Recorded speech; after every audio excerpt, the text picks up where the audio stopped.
Salut à toutes. Ouais, aujourd'hui c'est que pour les filles, parce que euh, on a la petite de Jean-Félix qui regarde les vidéos chaque fois pour voir si j'ai bien pensé aux filles, et si je pense pas aux filles, elle lui dit hé papa, écris-lui à l'autre là. Salut Pichoun. Alors, une journée au SAM 68 avec des véhicules pistes, des véhicules pas pistes, parce qu'on a fait tout simplement du short course là-bas, du stadium truck avec les SC. On s'est évidemment bien marré.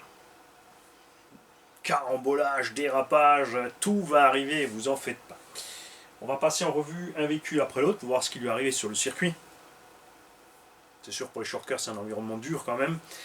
On a par exemple ici le SC8 qui a évidemment donc la cage en plus de la carreau, qui fait donc un paquet de poids en haut, et ça prend donc du roulis, c'est clair. Il a subi un petit crash, pas très méchant, qui a décroché tout simplement juste la cale de train arrière. Rien de méchant. Bon, après pour l'instant on est à quelques paquets en 6S à faire le sauvage. Tout ce que je vais faire, c'est tout simplement remplacer cette vis derrière qui ne tient pas comme il faut. Enfin, les deux à l'arrière sont un peu faibles, ce qui fait que la cale peut s'écarter du train. J'ai déjà perdu le côté droit dans le tout-terrain. Là, ce coup-ci, c'était le côté gauche. Quand ça t'arrive, tu arraches le capuchon d'amorto puisque le corps est en plastique. Donc là aussi, je vais très certainement passer sur des amortos full alu. C'est un peu dommage sur ces C82 qu'ils économisent à ces endroits-là. Après, c'est pas quelque chose qui t'arrive fréquemment. Là, c'était vraiment des gros tonneaux sur la piste. Donc, on a arraché pas mal quand même. J'ai mis des vieux pneus Obao slick qui ne font malheureusement plus, qui sont très mous. On roule ici en 6, on a un pneu de 15, bon, pas une vitesse de pointe super élevée pour du 6. On pourrait aligner la même chose en 4, mais le bestiau en 6S fait quand même 5 kg. Et ça permet quand même d'avoir une vingtaine de minutes d'autonomie sans trop forcer sur le matos. Donc c'est pas trop extrême en vitesse de rotation pour les pneus. Ils se sont super bien comportés. On a toujours les repères sur les pneus. On a fait à peu près une quarantaine de minutes avec pour l'instant. Alors je ne suis pas allé exprès drifter avec évidemment, mais l'avantage de ce genre de pneus, c'est qu'ils n'ont pas trop de grip, donc tu baignes moins dans les virages, c'est gérable, la patte se lève, tu vois qu'il va commencer à partir, tu peux faire le nécessaire pour pas partir en cacahuète.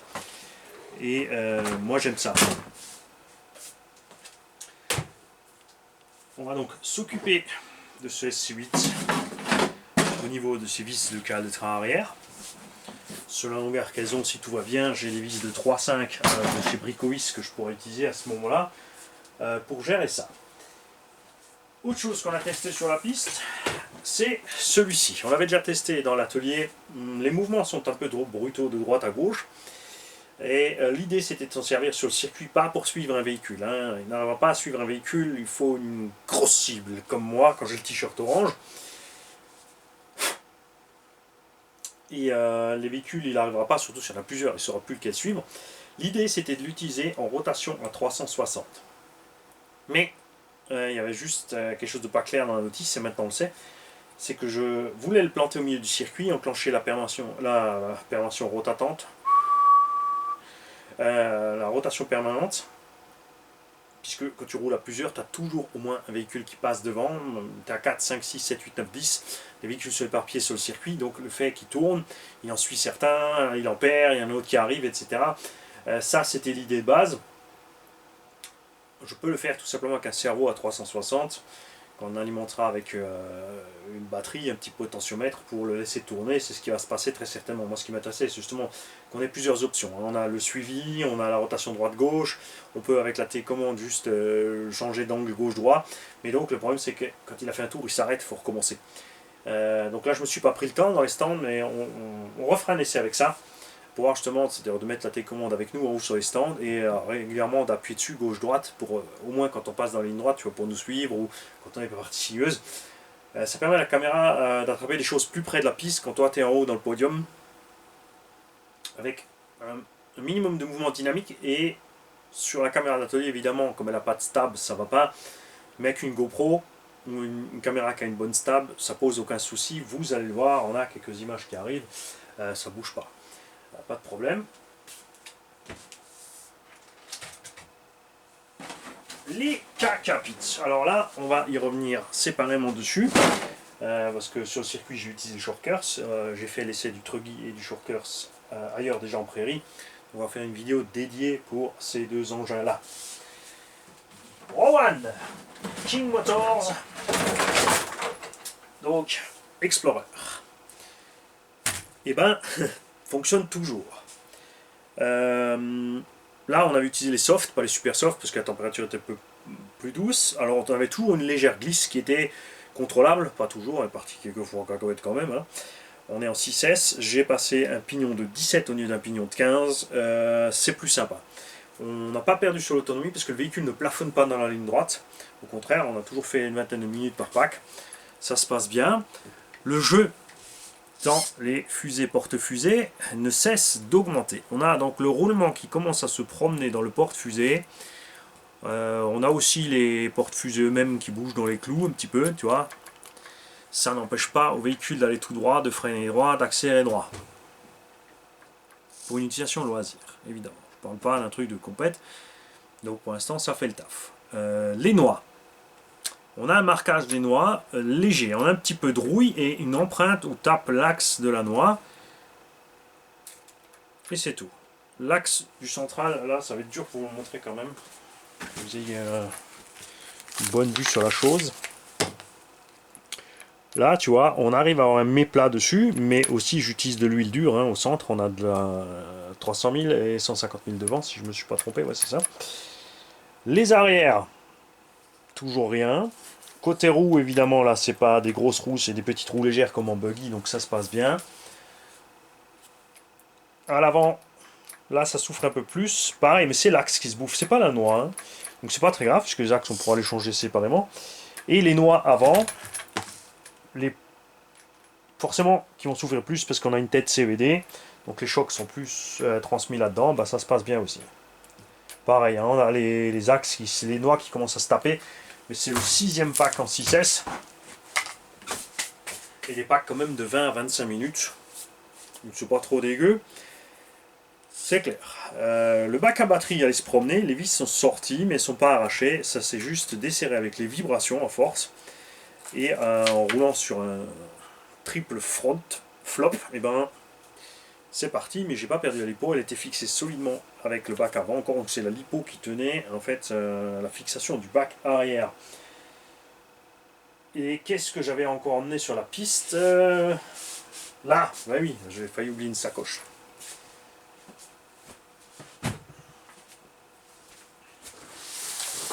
On avait avec nous, et là, nous avons un jeune pilote du nom de Raphaël qui s'est régalé avec. Alors moi j'ai passé un pack en 2S avec les pneus mousse sur... Ah, si touche pas à la braguette, ça va pas. Ça va pas la sortie. Là, LC Racing tout simplement.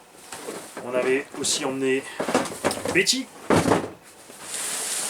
dont la carreau, je peux vous l'assurer, solide. Alors, commençons par la petite LC Racing. Donc un pack en 2S complet pour moi. Avec les pneus de mousse, l'engin est rifté au sol. Usure de la mousse avec le poids de l'engin absolument, totalement ridicule.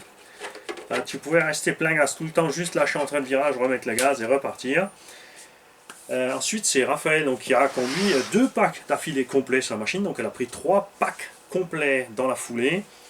Et les packs là-dessus en 5000, ça a duré quand même. Hein. Le petit, il a roulé facile, je crois une demi-heure ou 40 minutes par pack. J'ai ensuite passé un pack en 3000, au cours duquel on s'est arrêté. C'était pas grand chose, on pensait que quelque chose avait lâché dedans, on n'avait pas envie de regarder plus loin parce qu'on avait envie de rouler, donc on a sorti notre machine, on continue à rouler. C'est avéré plus tard dans la journée qu'à un moment je me suis dit bon allez on va la remettre en route, on va voir ce qui se passe. C'était uniquement les 2 vis ici du support moteur qui sont desserrées, le moteur s'est décalé un peu. Donc on a remis le moteur en contact et on est reparti en 3S. Vous n'aurez pas toutes les images parce que tout simplement j'avais pas assez de batterie de GoPro avec. J'avais 3 batteries, mais 2 je ne sais pas pourquoi n'étaient pas complètement chargées. J'avais bien mis en charge mais il y a quelque chose qui ne va pas à ce niveau là. Donc ça c'est autre, c'est pour la caméra. Ne vous en faites pas, vous aurez un paquet d'images. En 3S c'est sympa. Je dirais pas qu'on atteint les 90 km/h. Je dirais plutôt qu'on est sur un petit 80. Ouais, j'aurais pu emmener le GPS, je l'avais même certainement avec, mais ça m'intéressait pas plus que ça. La sensation de vitesse était sympa en 3S. Euh, on n'a pas eu le temps de chauffer, de voir. Ce qu'on a constaté par contre, après, est-ce que c'est dû au pneu mousse? Je ne sais pas. Euh, Évidemment, il n'y a pas de diff centrale aussi, ça tire aussi sur la mécanique. Alors à l'avant, rien n'a bougé. Au niveau des noix et des axes de cardan, tout va bien. Cardan central, pareil, il est intact, indemne. Peut-être que le slipper est un peu trop serré au moment des réaxels sortis du virage. Et regarde, parce qu'on a quand même beaucoup de réaxels qui se passent sur le côté droit, sur la piste là-bas. On a la noix arrière droite qui est plus marquée que la gauche. Même pas, non? Tu me diras, regarde. Elles sont ouais, un tout petit peu plus, mais en tout cas, les deux noix derrière sont déjà marquées. Après, donc 4 packs en 2S. D'une demi-heure chacun et un pack en 3S. En 3S, on a quand même fait une bonne vingtaine de minutes quand même en 3S. Donc ça me chiffonne un petit peu. C'est dommage, mais comme je le dis, ça vient peut-être du fait qu'on a mis des mousses qui avaient énormément de grip sur la machine. Quand tu appuies, elle part direct, il n'y a pas de patinage, et elle décolle la machine. Elle a un grip terrible. Et la grande nouvelle, c'est que le petit Raphaël, eh ben, il la veut la machine, il voulait, enfin, il me l'a laissé parce qu'il sait que je voulais encore faire des essais en 3S, mais sinon, je vous promets qu'il serait parti avec à la maison. Et c'est ce qui va se passer. Cette machine va aller à Raphaël, c'est clair. La TB04 Pro, petit couac avec la fixation du Vario, le double face s'est décollé, et on a à l'intérieur ici, on va l'ouvrir ensemble, quelque chose s'est passé au niveau du couple conique. Là aussi, j'ai passé 2 ou 3 batteries en 2S. On a la vitesse de celle-là en 3S, en fait, ce compteur. Hein. On est bien, on a mis les pneus mousse, on a plus de glisse que celle-là. Alors est-ce que c'est dû parce que c'est un autre mélange de gomme à cause du déréglage du châssis? Alors, moi j'ai remonté un peu la garde au sol, hein. Vous savez, j'aime pas rouler à ras les pâquerettes. Donc on a une petite glisse sortie de virage, tu vois, là il n'y a pas de barre stable, il n'y a rien, c'est parfaitement stable. Là il y a les barres stables, ça ne te sert pas plus.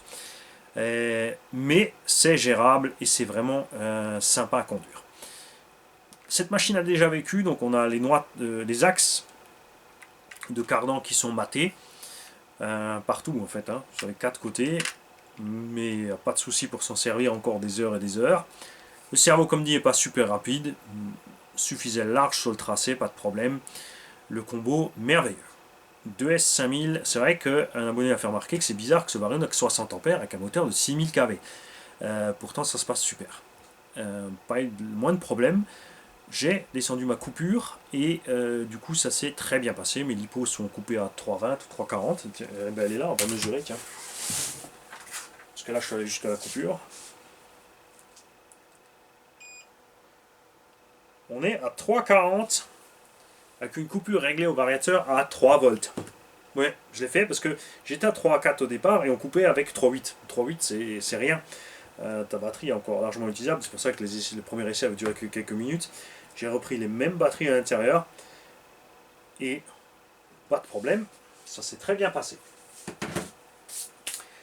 Donc je ne sais pas si c'est la coupure du Vario qui a un petit souci de voltage ou c'est juste que ça coupe tôt parce que effectivement on tire beaucoup de jus, la batterie s'effondre. Et il y a une différence entre les axels où la batterie s'effondre et où la batterie a un voltage permanent qui a chuté. Alors, de toute évidence, ça a bien fonctionné au du cutoff. On va aller ouvrir là, je vais mettre celle-là de côté. On va voir ce qui s'est passé là-dedans. Parce que là aussi, on a un abonné qui aimerait la machine. Il m'a dit, écoute, prépare-la moi parce que je la veux. Voilà. Alors, je vais t'ouvrir ça rapidement. Je pense qu'on a pris un petit gravier, quelque chose. Attends, prends la visseuse, hein, on va pas passer dans le plomb là.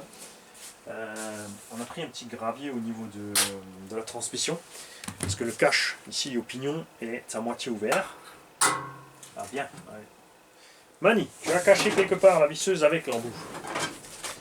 Voilà. C'est pas le nain, il n'est pas venu cette semaine.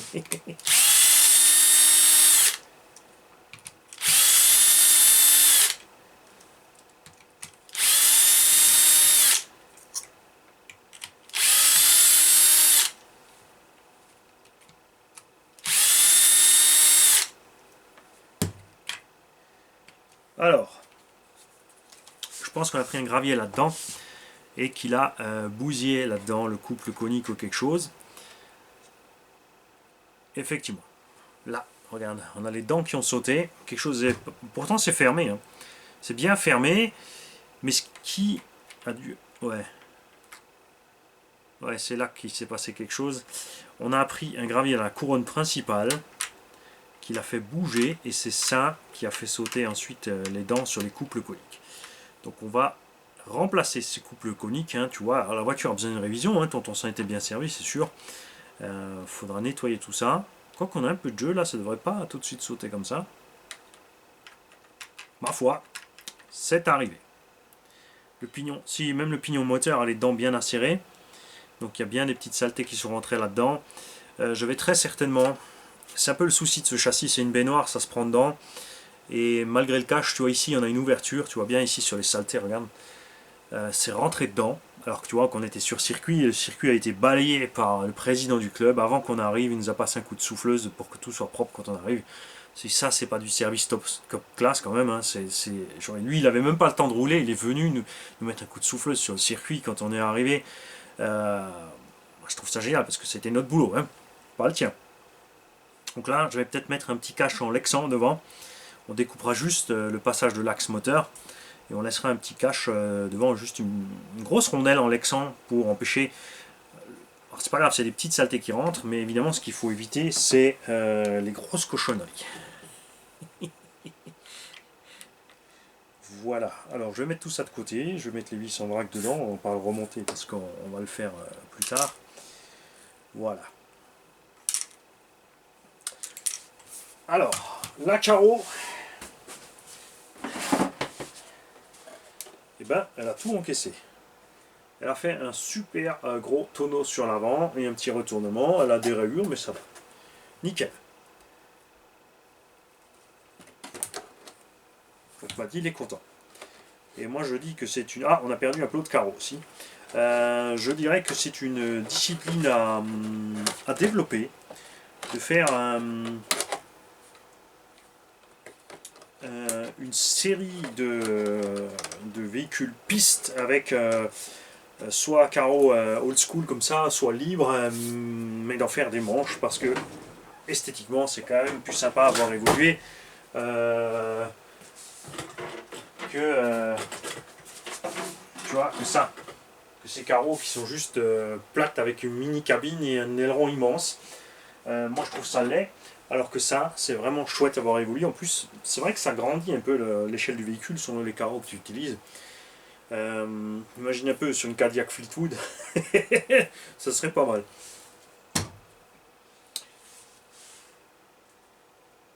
Et il en manque un.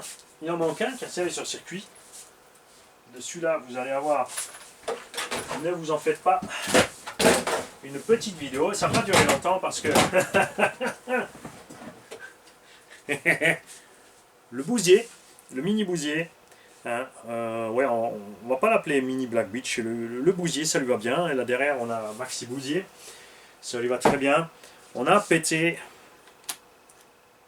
un porte-fusée et s'est retrouvé sur la route quand une Obao Hyper 8 Pro Rally Game lui est tombée sur la cafetière. Ça a dû lui mettre un coup déjà. Ensuite, je l'ai utilisé pour redresser avec une petite figure sympathique la dite Rally Game de quand même quasi 5 kg. Machin là, il fait 1,2 kg. Et ensuite, il est parti en étoile sur les rampes, toujours poursuivi par les autres. C'est pas très grave, puisque j'ai reçu, de temps en temps, tu vois, ça se passe bien. J'ai commandé pour tester ce petit kit de pièces, option pour LC Racing. Alors, il faut savoir que sur RC Trad for Me, donc RC Trade for Me, avec un 4 pour le fort, RC Trad 4 for, donc pour le fort, me.de, tu peux avoir les pièces de rechange, et sur AliExpress aussi. Alors tu as les pièces option à lui, et les pièces d'origine. Donc j'ai recommandé les pièces d'origine aussi, ils sont pas chers, c'est à peu près à, je crois 6 € le kit complet, hein, le jeu complet de pièces plastiques. Là on est quand même à une vingtaine d'euros. Il n'y a pas de marque, tu sais pas si c'est LC Racing, si c'est un fournisseur annexe ou autre. Ils font aussi plein de pièces pour la version VL Toy. Là par contre, aucune idée de la qualité, comme dit, on va tester ça. C'est dommage que c'est rouge alors que les amortos sont orange. J'aurais bien aimé avoir orange. Hein. Après c'est sûr, si tu mets une carre orange, tu peux l'appeler Clémentine. Mais j'ai envie de voir ce que ça vaut ces petites pièces à lui, puisque j'ai encore le kit du truggy à mettre. Au départ, je les avais pris pour le truggy, juste pour lui donner un look un peu plus, tu vois, j'en mets trop. Mais on va peut-être les utiliser sur le Monster, parce que les essieux sont quand même plus exposés avec les roues plus grosses. Mais ça, on verra ultérieurement. Et pour l'instant, c'est tout. Comme dit, sur les cas Capit, on fera une vidéo à part. Salut les mecs. Et les filles.